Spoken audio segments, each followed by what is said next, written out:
Well, hey there, it's Jen. And Elka, and welcome back to part 2 of our 3-day series, which is so important for you to stay and be part of, because today we are talking about how to choose your niche and ideal customer so you can start selling faster. If you have been part of our 3-part series so far, yesterday we had a fabulous discussion. If you haven't watched that yet, watch the replay about why people are not selling consistently. And today, and I'm going to just make sure I'm going to just say my script here. Welcome back. And I truly, even though I don't have to read this, I'm really glad that you're here. And so is Jen, because today Jen is here as well. So the two of us are here together as a team again. Even though power is still a little bit iffy today, it might be me that loses power. It's been happening all day, so just bear with us. Okay, if you joined us yesterday, you know we talked about why most sellers don't get consistent sales and how it's usually not about effort or design, but it's about doing things out of order. So today we're going to talk about one of the most important and most misunderstood decisions in print on demand. And that is choosing your niche and your ideal customer. And it sounds so boring. And it sounds so like, why do I need to do this? I just want to start selling. And this is the step that most people avoid just because of that. Like, I just kind of played it up a little bit, but they rush through and they completely skip it in some cases. And the weirdest thing is that it's also the step that changes everything. So I'll say it again. It's the step that changes everything. And therefore, if you have not had so much success in print on demand, and specifically this whole 3-part series is very focused on the Zazzle platform, but this is going to work in every time you're trying to sell something to somebody. You have to know who you're selling to and what they're willing to pay for, right? Mm-hmm. And so if you don't know that, then you're wasting your time. Like this can be any example. I like using examples of like big names like Coke or any sort of auto manufacturer. If they sit there and go like, okay, like let's say now Honda decides that they want to sell clothing. It's like, why? Because we know Honda as a car manufacturer, and it's the same with you. Like that, the only reason that you would want someone would sell or buy from you. I'm sorry, I'm tripping over my words. If you want someone to buy from you, they have to know what you're selling, and they have to know that. And you have to know who you're talking to. And then there has to be a marriage. So, interesting. I just wanted to jump in. Like when you gave that example, my mind, like, of course, let's say Honda decides to sell clothing and they decide to sell clothing, whether that be jeans and like fashion items, or they would probably niche down and sell motorcycle jackets or something related to car items, right? They also sell motorcycles. Yeah. Mm-hmm. Yeah. But knowing your customer, right? Because all of a sudden, if Honda decided to sell fur coats or something like that. Yeah, it wouldn't make any sense, right? Unless it tied back in to what people are expecting to purchase from you because they know of you. So, and then you are on this print on demand platform called Zazzle. And so therefore you have to understand what people are on Zazzle are actually coming to the platform for to buy, right? And so if you've ever said things like, I don't want to limit myself and I sell a little bit of everything, or I don't want to box myself in, this conversation is for you. And also any of the other things we just brought up, because listen, you go to the Zazzle platform or any other print on demand platform and you go like, I just want to make money. But that's not what you're trying to focus in on, right? It goes back to what we talked about in the first part of this series, is you have to know who you're serving in order to be able to allow that like transaction to happen.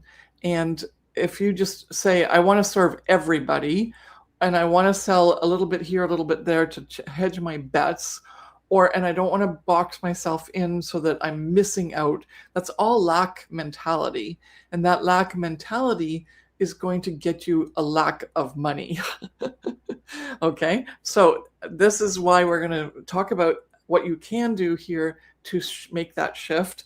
And the first thing that we're going to talk about, and I'm going to switch the banner out so we are completely clear on what we're talking about, is why most sellers resist this step, which is focusing on your niche and your avatar. Okay, so let's do that. Do you want to take that this whole section and talk about it? Sure, let's do it. So one of the biggest reasons sellers resist choosing a niche is fear, or, and I'm going to add a point to that, is that there's too many options and people either don't decide because they're scared to get into that niche, or there's so many things that they want to sell. And then also having that mentality, we've spoke about this before if you were with us last week, is that many people when they first started on Zazzle think that they need to have all of the things in order to sell all of the things and make more money, right? And have more than 1,000 products and just, blitz your store with everything so that you're catering to everyone. And that actually ends up turning against you. And it's not great because then you can't focus on anything and you have no idea who you're really selling to, right? And so whether it be fear-based or just option-based, where there's so many options that you wish to choose from, this is the reason why either you don't hone in on the niche and then figure out who your perfect customer is. And we need you to understand your perfect customer, because based on their wants and needs, based on their budget, based on what they like and what they would be willing to purchase and like have that transaction and pay money for something, right? And so if you don't have that set in your store or have that as a vision for your brand or your store or your, or any of your designs, whether that be on Zazzle or print on demand in general, is that you are not allowing yourself to feel connected with that person, even though that maybe they don't really exist, but that type of person does, right? So fear of choosing the wrong one is fear, first of all, number one, and then fear of missing out. Like I said, it's either you're fearful of choosing just one niche and you're like, I don't know if I can fit in this niche. I don't know if I can compete X, Y, and Z, issue and complication that may be associated with it, or fear of missing out. So you choose all of them. And then sometimes that actually turns into paralysis as well, where you just have no idea on what to do because there's so many options. And then fear of limiting creativity was a big one, because we as Zazzle designers or print on demand sellers, we like that aspect of being creative because we're creating designs. Maybe you're not as creative as other people on the platform, but there's still that sense of creativity because you enjoy making products and you enjoy designing. Okay. And so if you decide to say to yourself, that you don't want to choose a specific niche because it will limit your creative abilities, then unfortunately you're also not making a stand in that niche, right? And so the fearfulness comes to actually work against you. Okay. So on the surface, that fear makes sense. And it makes sense to me. I had that same fear when I first started out on Zazzle. I had no idea what the direction of my store should be. I started out posting pictures of like my grade high school artwork projects for sale on Zazzle. But then the next thing was that I tried to get into the t-shirt niche, and then I wanted to do accessories and all the things, right? But I had really no focus, and I wasn't really understanding that the time and effort being put into making a product had to actually translate into something that somebody would want to buy, right? I just thought that if I had things out there for sale, then they would somehow magically get sold, right? So I relate to that. And I understand if those are certain fears that you have or feelings that you've felt before. So what you need to know is that most people don't realize not choosing a niche doesn't keep your options open. It actually makes your store harder to understand. And I know that if many of you here watching this live video today were with us last week, there were multiple people who brought that point up when we mentioned it, saying that their store has all the things and there's no focus, right? And so that works against you, unfortunately. And it takes a lot of work for you to get there, right? And I know that many of you have probably spent hours and hours and hours posting products for sale, thinking the more products you get out there, and the more random things you put out there in all the different niches, then you'll somehow touch base with somebody. But unfortunately, that doesn't always work out, okay? So when your store sells a little bit of everything, the platform doesn't know who your products are for, what the problem is that it needs to solve, or who to show them to. And I know that's more of an algorithm thing. And on Zazzle, titles and tags are very important to put you into the proper place in the marketplace. But truthfully, like if your store is all over the place, and you don't actually organize it or be specific about making sure that everything is cohesive, somebody could land on one of your products and want to buy a matching product to go with that one, or browse for other options, or have, matching accessories, all of the things that we teach with collections and organizing your store categories and having those products available in your store. If they just find this one product that's like a one-off thing, and then they can't find what else they're looking for, then they're probably going to go and find somebody else, a different designer or a different seller with a similar product, because your store is unorganized and they can't, get truthfully what they're like looking for or what they want, right?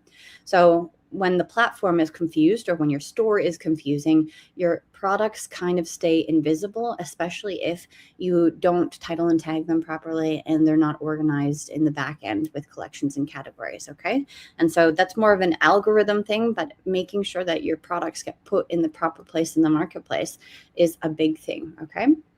And then the last thing is that lack of focus feels safe. And that's like an interesting statement there, but it is. It feels safe because you don't have to worry too much about anything, right? But in reality, it's one of the biggest reasons that sellers struggle on the platform, whether or not to sell or even get noticed.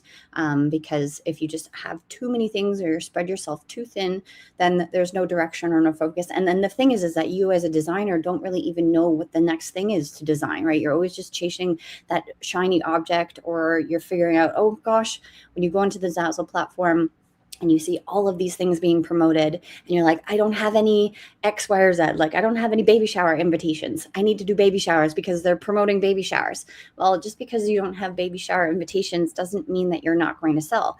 Does that actually work with your store aesthetic, your theme, your brand, who your perfect customer is? Are they in the market for looking for baby shower invitations, or are they more so in the market for looking for business cards and binders or planners and things like that? And so you really have to understand what are the product types and the designs, because it's you have to be very intentional, right? You can't just randomly make a binder and then think, okay, if some sort of business person is going to buy this, it has to be a well thought out design for a binder or a business card, because if they're not meeting the mark, then as well, having that product posted for sale doesn't make sense and will never sell, unfortunately. So that's where, this fear comes in, and why people decide, maybe I don't need a niche, or you haven't even really thought about it, right? Because Zazzle is such an amazing platform that you can just log into and have fun, right? It doesn't cost you anything. You don't have to pay for ads. So you can just literally make as many products almost as you want. I think the cap off is 100,000 for each account, but we've had clients and students of ours who have made almost that amount of products and have had no direction, and have made either nothing or very, very little money, even though they have hundreds of thousands of products in their store. Yeah. So thank you so much for some comments that have been happening. We want to really focus in on this point. So comment whether this resonated with you. And while we're waiting for your answers, we want to just address some of the comments. So, we have you back on. Daliha, I think I said it right, said a couple of things. First of all, it's such a hard concept, but so good and makes so much sense. And it's true, right? And then you said, she says, Jen, I think you told me on another live, but your niche can be a style, right? And the answer is yes. But even when you have a style as a niche, you still have to focus in on a certain avatar and sub niche almost, I guess, then, because you have to pick something, right? In order to be able to get better at understanding even what's available and what's needed to be given as the design or the product, so that people will buy that, right? You have to facilitate a need, and you have to know what that need is. You have to understand what the need, like when would someone open their wallets and not open their wallets, even though you're serving that need, but what is it that moves the needle to make it, oh yes, that's what I want, rather than just trying, because there's a lot of people that do, and they put up designs that do serve a need, so to speak, let's just say something even broad like cat lover or dog lover, and you just put a nice design on, or you take a photo of a dog, or the dog is people can put their dog up and it says dog lover. Would they buy that t-shirt, or would they buy that keychain or cell phone case. But yes or no, and that just depends on who your avatar is and what they're looking for. Or is it that they want a big shower curtain with their dog on it? Who knows, right? So you have to get into the head of the person that you're selling to, and it takes a little bit of practice. And obviously some things are more outliers, like a shower curtain for a dog, like have it like 6 feet tall and by 10 feet wide. Maybe some people would, but maybe mainstream people wouldn't. So you have to start getting more research done and understanding what that market is to see whether or not your chances are higher or lower, depending on what you offer. And then D. Witten says, one niche, one store. And I'm a little bit cautious about you agreeing with that. And it says, they also say, can always add more stores. And yeah, Jen and I, we initially had a lot of stores because we had that same mentality. And then we realized we can't juggle all those stores and give each of them the same effort. And therefore, some stores didn't do as well as others. And this is what you're going to run into. And so we recommend actually doing one store with possibly one style aesthetic, but in multiple niches but you're just focusing on one niche to start with, okay? Because you have to start somewhere and get good at it so that you can then expand into other niches. That's the sort of the overall message that we want to give you today. All right. And then Dolores says, I think there's confusion as to what a niche is. And it's true. What is a niche? A niche can be a design aesthetic. It can be that you say, I'm only going to do home decor. Or you can say, I'm only doing retro. Or I'm only servicing, policemen or service industry people. You can also do, I'm only going to do politics, or I'm only going to do humor. All of those are niches. The question is do they align with the customer that comes to Zazzle? And then you realize, okay, the way Zazzle has their platform organized, it gives you a lot of clues as to where you can pick something to start getting better at as a niche, okay? And so when you go on the platform, you see, as I said, those departments: home decor, office, sports and games, and occasions, stationery, clothing, etc. So you can right away say, well, that could be my niche. But it's not that you're going to design only those types of products, but it's a starting point where you can use that as a funneling in. And then the second piece is, what am I offering in there? Well, then you have to research what that customer that's currently going to buy in, let's say, home decor, what are they buying? Is it all patterns, or is it colors specifically that they're after? Because you're doing research on anywhere in home decor, like home decor magazines, or any sort of DIY home websites or YouTube channel, and you see that, certain colorways are trending for designing in 2026 as to how your home should look. Then you're getting that information and you're marrying it up with what does Zazzle sell in home decor? Well, they sell curtains, they sell bedspreads, they sell wallpaper, they sell tiles. And then you go like, okay, well, I can now, that's a niche. I can focus in on that, and I have some research as to what it is that I need to put on that product as a design so that I can focus in on the person who's interested in redesigning or updating their home in 2026, right? So that's the start. And that's where you can go with some of these narrowing in pieces. But you have to get enough information, and you have to know, can I facilitate this on Zazzle? And also, will Zazzle customers who come to Zazzle just in general, will they be searching for that? And there are a lot of different ways that you can get your products to be seen other than just on the Zazzle marketplace. And that's what we teach in our Profit by Design Academy.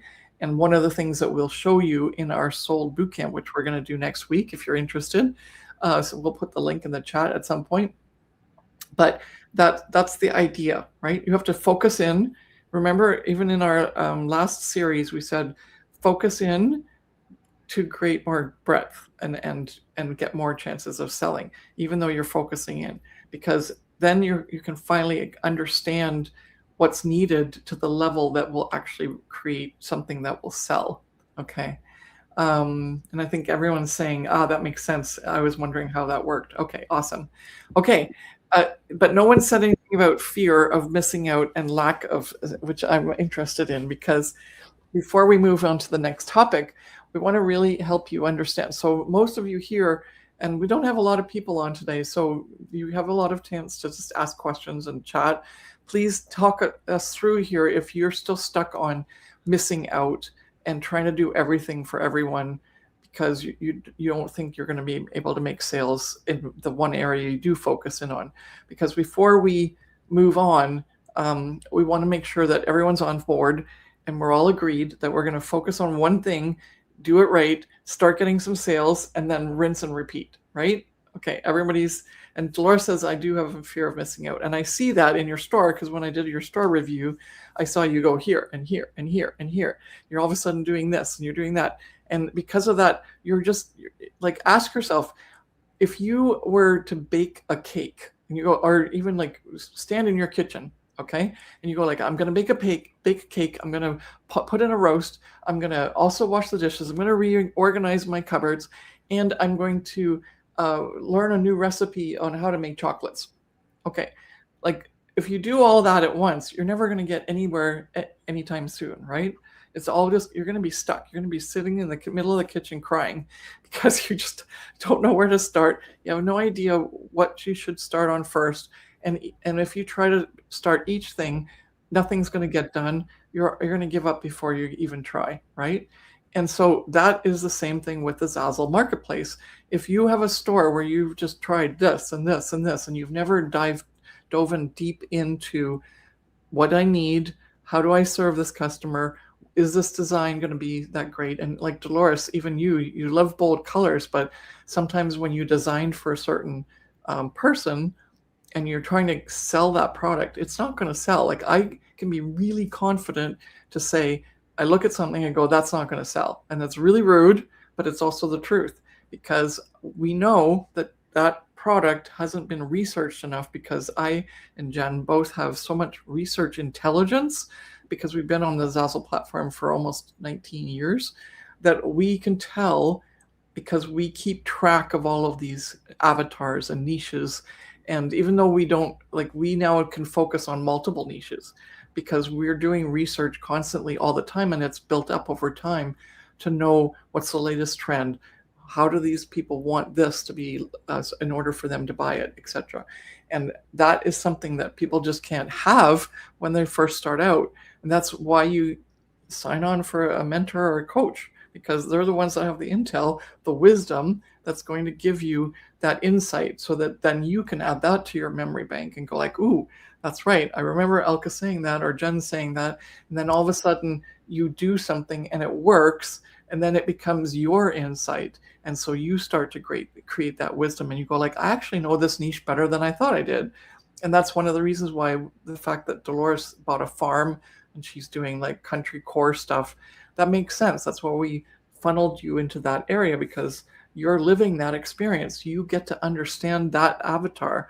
And so therefore you should be able to be more successful in that avatar and serve that person better than, let's say, you're now going to go into, Bridgerton type wedding invitations or something like that, which is so far off from that. Okay. And what is an avatar? Good. I'm glad that you asked, because that's our next topic. Okay. So, and actually let's go a little bit further here. So we want to do a little bit what a niche actually means on Zazzle. So, but we will get to the ideal customer mistake as the third point. So don't leave. Okay. We have to keep you on here. Okay. So let's move into this, and I'll do this one and then Jen can do the next one. So let's clear something up, because it's true. Whatever discussion we've had here with people online, thank you so much for your comments. It's not that clear as to what an avatar is. A niche is. So a niche does not mean you can only ever design one thing. It also doesn't mean that you're locked in forever, and it doesn't mean you lose creativity. A niche is simply that it answers one question clearly: who is this product for? Okay. And like now, if I say that, and we've already discussed it a little bit more, is that, like, do you feel more confident that you can now say, okay, I can understand that if I just keep focusing on this one customer and they want this one need, I can actually kind of conceptualize what a niche is, because I'm focusing, I'm targeted, and I'm not just trying to then do the second product that I make for something completely different. I'm going to keep working on helping that customer with all the different bits and pieces that they might want for this. And even if they want something else another time, I'm going to focus on that customer still and make that, like, broaden my options for them to choose from. Okay, who's got that? I need to see the comments. Come on, type. Okay, beautifully put, says Dolores. Perfect. Okay, and I have a little bit more to say on that. So when you answer that question consistently, your product ideas get easier, right? Instead of you just kind of going like, oh, I better try this, or I better try this, and I just don't have no clue what I'm doing. But instead you go like, well, they wanted the dog shower curtain, which is kind of crazy, but I'll do it. And then if that means that I could do a bath mat, that means I could do, what else do they have in the bathroom that I could use? Beach towels. I could do beach towels. And so all of a sudden you realize, I'm serving this customer, as wildly crazy as this niche is, but I can put that stuff out there. Okay. And then it also helps really get people to see your listings, because it makes your titles and tags make more sense, right? Now you know exactly. Dog photo, pet lover, shower, curtain, finished, done. Okay, easy.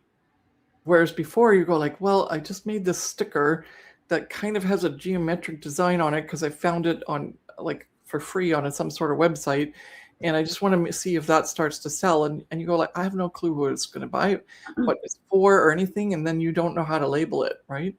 Okay. And it also, your store becomes easier for buyers and the platform to understand. And I know that Jen said that it's an algorithm thing, but it's not just an algorithm thing. It is the algorithm thing, because the algorithm shows your products. And if it that breaks the algorithm, where it goes like, I can't figure this store out, then the algorithm will not showcase your products. Okay. But if it says, if you tick all these boxes and say, this is all for pet lovers that love dogs, then every time there's a algorithm where the customer is asking pet lover dog photo, then your product will get pushed that way. Okay. And if you have multiple products and then they even get views and they get sales, then those products will get pushed towards that customer much easier and quicker, because the algorithm got a hit. And so therefore it's going to showcase your products. All right. That's really, really important. So who understands that? I want to see some comments. The best Nina says the best thing could be that you choose a niche where you are the avatar from. Exactly. That's a really great place to start. And that's actually where we teach a lot of our clients to start. As long as you have some sort of interest and you know that people go to the Zazzle platform for that interest, then you're already a match. Okay. And everyone says yes. Good. Great. Okay. So to finish this little piece off here, which is really important, everyone's going to remember, a focused store doesn't limit growth. It accelerates it. So say it again. A focused store doesn't limit growth. It accelerates it. Yes. Is everyone yes?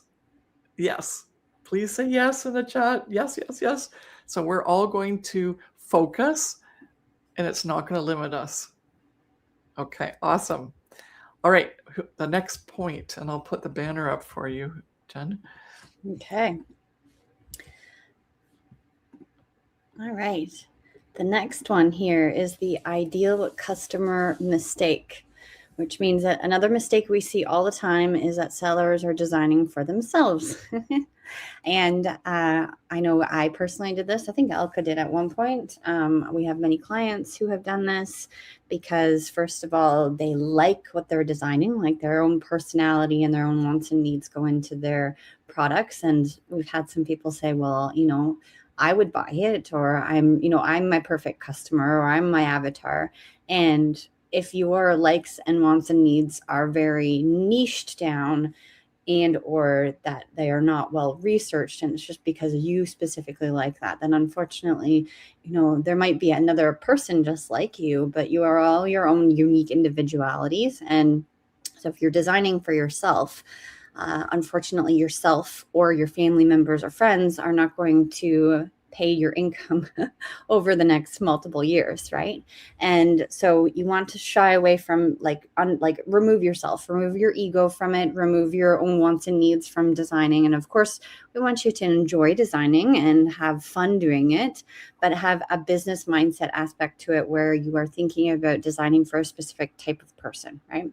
And somebody who is looking for and searching for these things based on your research that you've done for your avatar or your perfect customer, okay? Because these people who are designing for themselves think, I like this, I would buy this feels like a lot of fun, or my family members would buy it, right? And you're not designing for yourself or your family members. And although this sounds like maybe it's the wrong thing, it's not wrong, but it's not like for selling happens when you design for the buyer and not for yourself, okay? I think I've kind of made that point clear. But it's funny because we have had so many people in our community and come into our courses and say, well, I was making this set of like this and designing stuff because I like it. And I think a lot of people's initial reaction is to go that way, because if you like it and you understand it and it's like either a hobby of yours, or if it's something that you like in terms of a color scheme or a pattern or even product type, it feels comfortable, right? Because you're like, well, I like it, so I know what I'm doing. So for me, it makes sense and it's easy, right? But that's not the way that we want you to look at it. You have to look at it from a customer's perspective and saying, okay,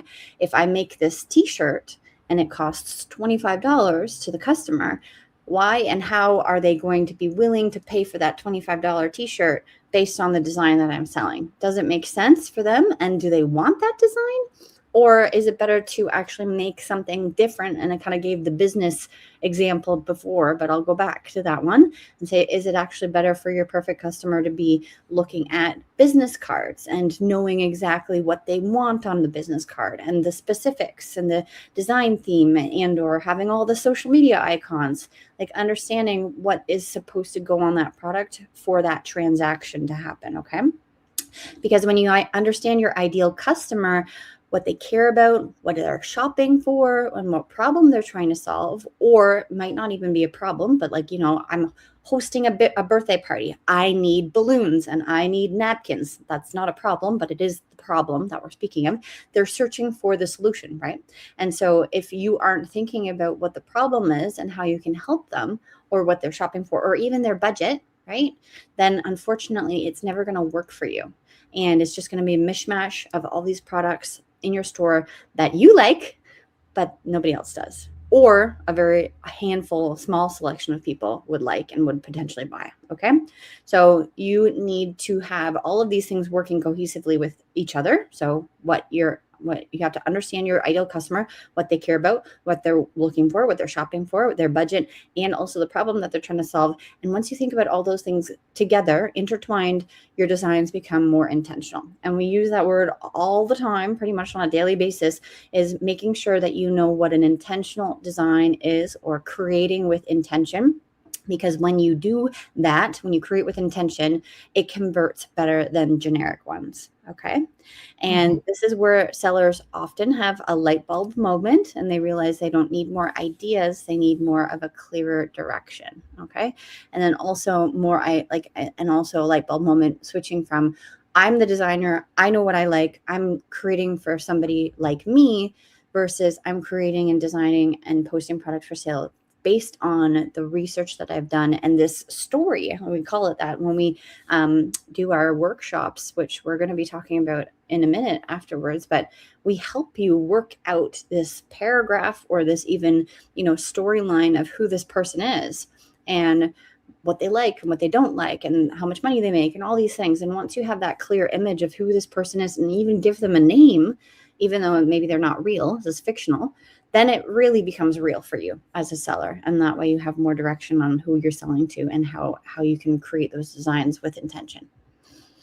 Yeah, and to add on to that point, because someone said earlier, so I want to qualify, they said that you should create products for the niche that are most like aligned with who you are, because you know what that niche is all about, because you're in that niche.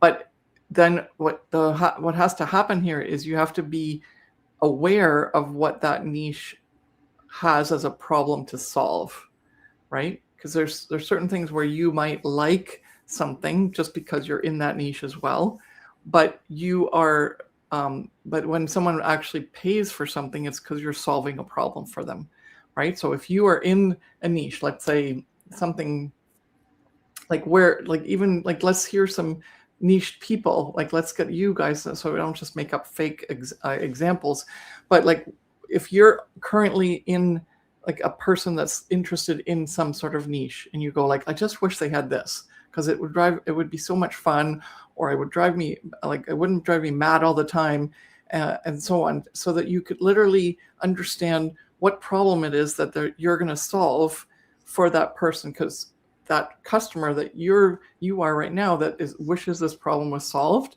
is actually out there. It's not just you that has that same issue, right? And because of that, that's when you realize you've got a good seller, not just because it's nice to have or you like the design, but if it solves a problem, then you're getting closer to getting your products that are going to be good sellers. And then Nina says, if you're familiar with a niche because you live in it yourself, you can implement very well what others in the niche would like to have, which they can't get everywhere. Exactly. It's the which they can't get everywhere that is the problem, right? So now you know what you can offer them, which is really awesome. So thank you so much for clarifying that. Okay, do you want me to go to step 4, or do you still have some more stuff to say about step 5 or step 3? Nope. Okay, so here, next one is, what happens when this is done right? And we kind of touched on that already. So when a niche and a customer, and whoever didn't catch that, avatar is a fancy word for customer, but ideal customer, which means that you're kind of creating a fictionary character that's truly your ideal customer. They have all the traits of the actual person that's going to buy everything from you. And that is what's called an avatar, or some people call it an ICA, which is an ideal customer avatar. They're all just fancy words for the best customer that you could possibly get. Okay. So when the niche and the customer clarity are in place, a few things happen almost immediately. You stop second guessing every time you upload something. You understand why certain products perform better than others. You also can actually learn from the data that so that you're not feeling confused by it, right? Instead, you're literally getting views and sales data, so you can start down your journey of leveraging those products and designs, because you now have results to work from, instead of it just being crickets and you go like, I have no clue what's going on. And most importantly, you stop feeling like you're just throwing spaghetti against the wall and hoping that it sticks. Okay. And who's done that before? And if your store is a big mishmash of things, please let me know in the chat a yes. Have you been throwing spaghetti against the wall to hope that it sticks? It's one of our sayings that we used a long time ago. Everyone else is saying it. It makes a lot of sense, because when you throw spaghetti against the wall and it sticks, then you know it's done, which means that you have a good product. But if it keeps falling off, it means you have to put it back in and cook some more. And unfortunately, that's the same with your products. If they don't stick, you have to make more products. Do you want to make more products, or do you just want to have a certain number of products that you put a lot of time and effort into, make sales so that you can move on? Okay.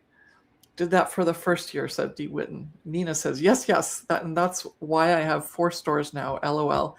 Okay, well, hopefully you're not doing like overwhelm with your 4 stores, but this is awesome. Okay, and so this is when momentum starts to build. And this step is also where most sellers get stuck, right? So we talk about it, you've probably heard it a million times, and you go like, that all makes sense, it's all perfectly fine, but what the heck am I supposed to do with this? How do I implement this in my Zazzle store? And it's not because you can't do that. It's not that you're not capable, but it's because it's hard to see clearly when you're inside your own business. Okay, when we come to a store and we see it for the first time, and people go like, "Can you just check my store out to see whether or not I'm doing the right thing?"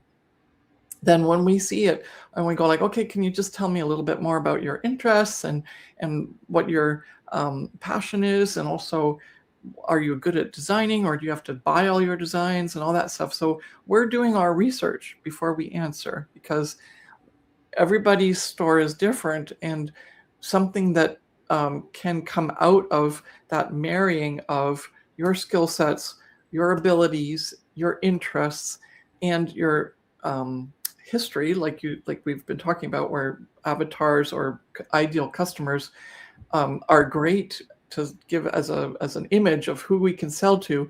But if you are familiar with a niche and that's where you want to focus in initially, then you are in a way your ideal customer, as long as you're solving a problem. It's not that you just put up stuff because you like it. Okay, that can happen, but it's better if you solve a problem. And so when sellers are guided through this process, they avoid months and sometimes years of confusion. And I did see that in the chat, that there were a couple of people that started out that way years ago. And so who doesn't want to spend years doing that? Write it in the chat. Say, no, no, I'm not spending years. And look at this. The sun is coming out, which is awesome.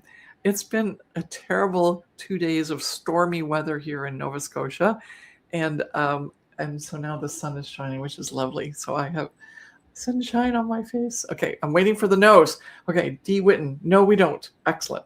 Elena says, change from theory to reality to understand really what you have to do is the hardest thing. Yes, exactly. And so what if we did this together? What if we worked on this together, so that you had us as sounding boards, we as giving you some feedback, and then you could literally, by the end of next week, have, not this week, next week, because we're doing this bootcamp next week, then you can have a clearer picture of what your ideal customer is, what your ideal niche is that you should be focusing on, who would be interested in that. And Dolores, don't say yes because you're already in our programs. Elena, you've already done the Soul Bootcamp. But everyone else who has never done a Soul Bootcamp with us, please say yes in the chat, because this is going to really help narrow things down for you, or eliminate things that you've been trying really hard to do that just aren't going to get you anywhere. Okay, and so I'm going to finish off here with my little part, and then Jen can do the rest. Unless we have some questions that you want to get answered, please put them in the chat. So this is one of the key areas that we work through in a very intentional way when we help sellers build foundations that actually support growth. And we'll be sharing more about that next week if you're interested. Okay, so that's the Soul Bootcamp. Hint, hint. And I have the URL here, and if you want to, I can also put the link in the chat. Or do you want to put the link in the chat? I'll put the link in, yeah. Okay. And the reason that we're telling you this is because we've just spent an hour with you, and we've told you exactly what needs to be done, and probably you're still confused. And it's because we want to take, and as Elena said, theory and turn it into practical use. Okay. And the best way we can do that is to spend time together, us look at your store and look at your products, hear more about you, learn about you, what you want as your dream goals, etc., so that we get to know who you are, and actually give you some really good pointers to send you on your way for sure. Okay. And so that's exactly what we want to do. And we are, because we're so hands-on and we're coaching people, we want to make sure that we don't over enroll this little boot camp, because it's only $27. And so it's really a lot of value for the amount of money, because we're going to be spending, Jen's put up the schedule, which is really nice. So we are going to open a Facebook group that you can be part of for the week. Then you are going to get a welcome introduction, so you know exactly what's happening. Then we're going to do 3 trainings specifically about all of these things that we talked about in the last 2 days. And then you get homework, and then the homework gets reviewed, and we give you feedback on that homework. And then you have time in the Facebook group to ask questions, and then our team is there to support you, and we're here to support you. We answer questions in the Facebook group, and then we end the week with a masterclass, which is a bonus to send you on your way after you've already done a whole bunch of things, which is defining your niche, which we were talking about here. So you're going to have a niche that you're going to focus on. You're going to know what your ideal customer is that you're going to target. You're going to understand how to properly create a product for that customer in that niche. Okay. And then what you need to make it an intentional product and how to label it, what the kind of design, all that. And then you're going to be able to also figure out how you can amplify that listing that you're going to make, because you're going to post a product for sale, and you're going to also get you started on how to really effectively use the biggest platform that's worked the best for us, and get you set up on that, and also how to post your product there to get listings seen and drive traffic back to your Zazzle store. So who would like that? Okay. And what about people who have a Facebook ban? Well, unfortunately, then you can't be part of it. And we need to be on Facebook to do this. Yeah. Sign on with someone else's account, with your daughter's account or someone else. We've had people do that.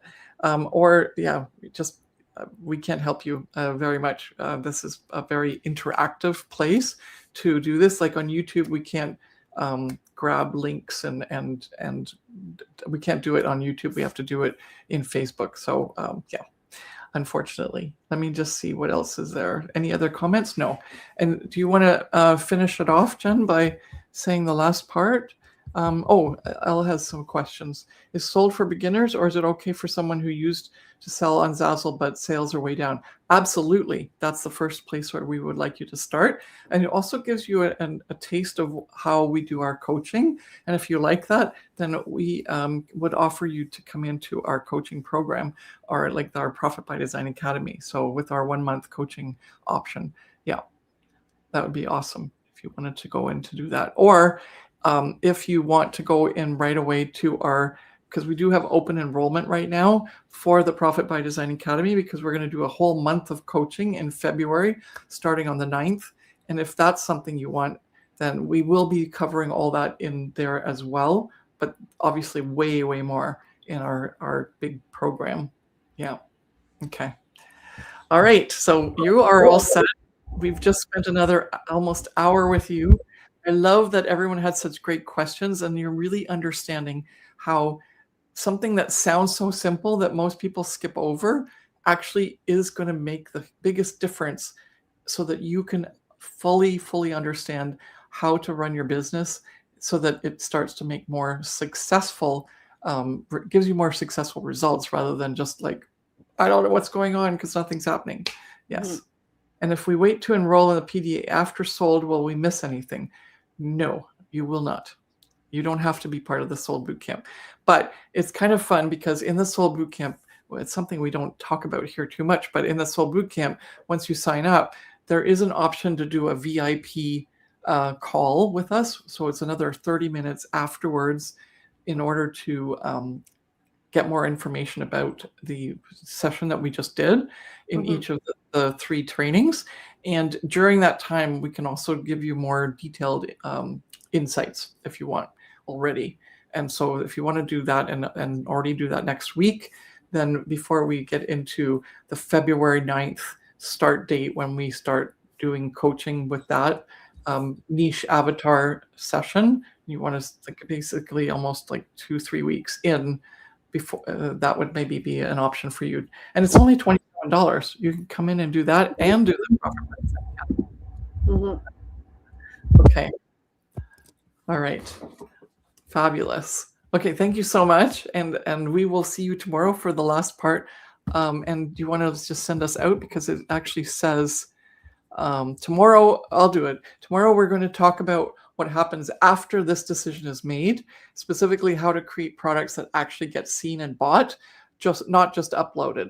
So if you've ever felt like your designs are good, but no one is seeing them, tomorrow's session is for you. Okay, so just make sure that you understand that we're here for another day, And tomorrow, that's going to be our topic. So for now, we want you to think about this. Are you building for everyone or someone specific? And that answer alone explains a lot. And we want to thank you so much for participating. I see a lot of people on every single day. Come back one more time tomorrow because we're not done yet. See you all tomorrow. Bye.